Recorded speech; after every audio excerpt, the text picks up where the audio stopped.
Have you ever tried meditating and found that it's very difficult to stick with? 'Cause I used to feel like I'd have to be a monk for like 20 years before I'd be able to make some real progress and get some real results. I can barely sit still for 20 minutes. I don't know if it's my ADD or what, but my brain just won't shut off. Well, I've recently made some minor changes. I've added some tips and tricks to my routine, and I've had some amazing results, and I've been compelled by these results to share this information with you guys. These are 5 very simple tips that you'd be able to implement today, and I think you'd be able to start seeing more results, better results, faster results immediately. If you're new, welcome to my channel. My name's Casey. This is Addicted to Ideas. I discuss ideas that I think are worth sharing, things that I think have made my life better. From starting and growing your business to habits and meditation and everything in between, I discuss whatever I feel is going to benefit you the way it's benefited me. If you want to see more of my videos, I invite you to hit the subscribe and the alert notification bell so you don't miss out on any of my new episodes. I also invite you to check out the links in the descriptions below. You'll be able to get to my site. I have a bunch of free giveaways. I've got newsletters,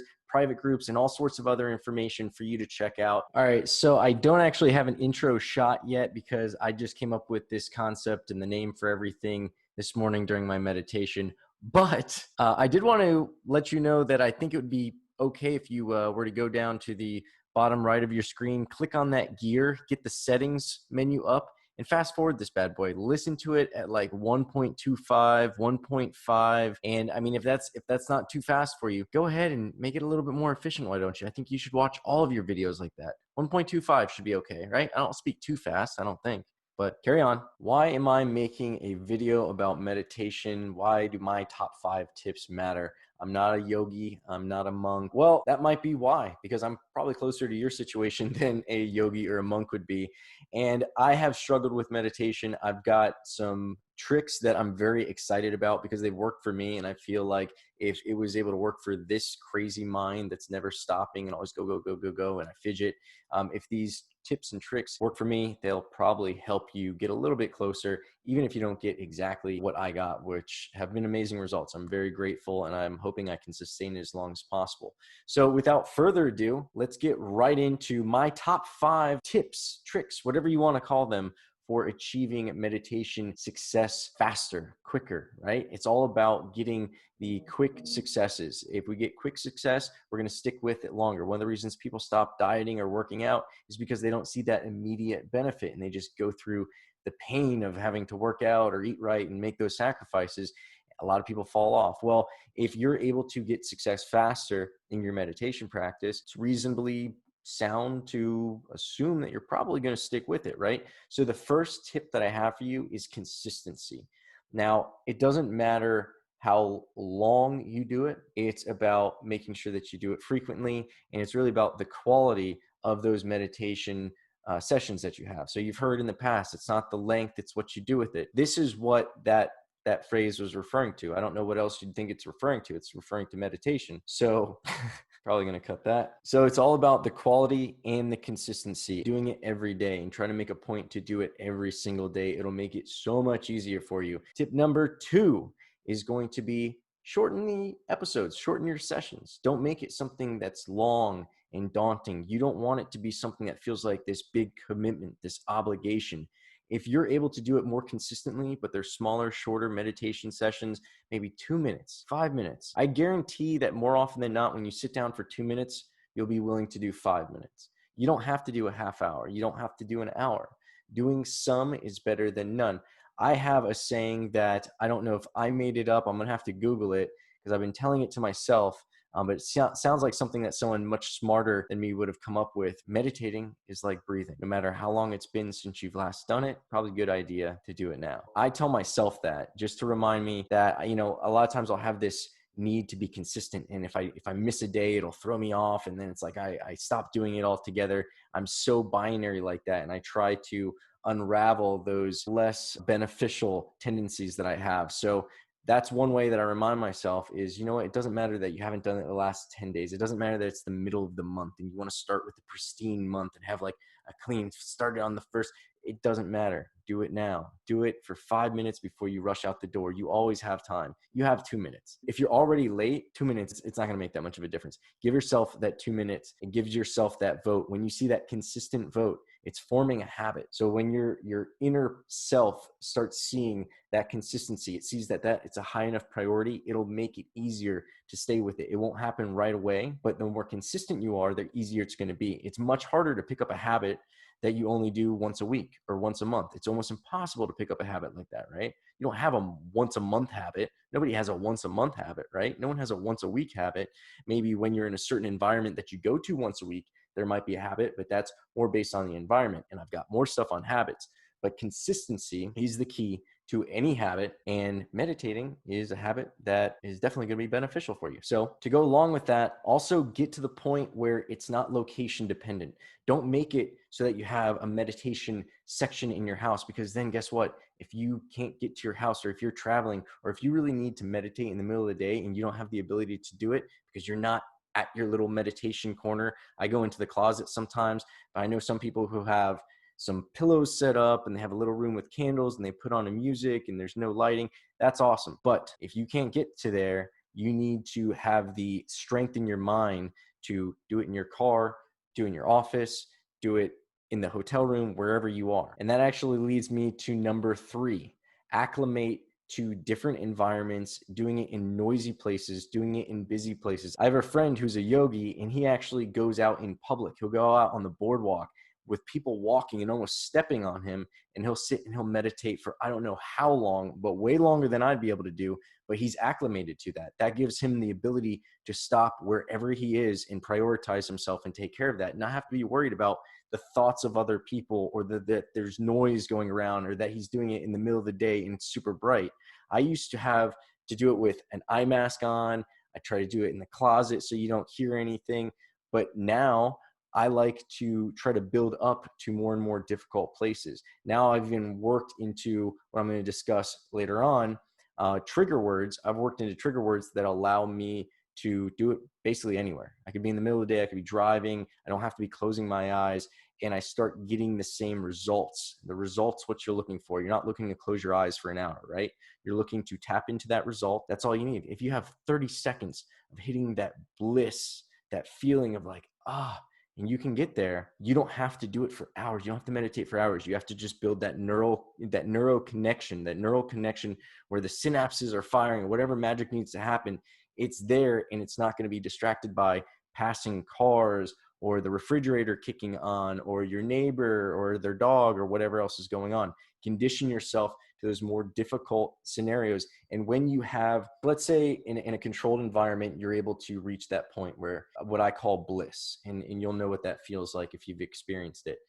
And you tap into that bliss and everything just feels amazing. You're happy. The endorphins are probably firing off in your brain. There's probably a lot of cool things happening. Once you're able to reach that point in a controlled environment, and then you maybe graduate to a more noisy environment or a place where there's brighter lights, or you don't have your candles, or whatever training wheels you need to take off. Once you obtain that again at that place, stay there. Don't go back. Don't retreat back into the quiet, soundproof room with no lights or anything like that. It's just like working out in the gym.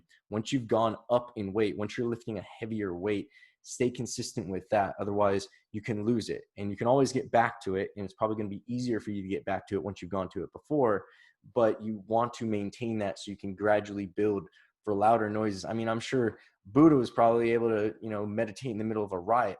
I don't know what the precipice of this is, but I know that by conditioning yourself to be able to do it in more unpredictable environments, it'll be better for life, because life is pretty unpredictable, right? Now, I alluded to this in the last one, but tip number 4 is create a trigger word.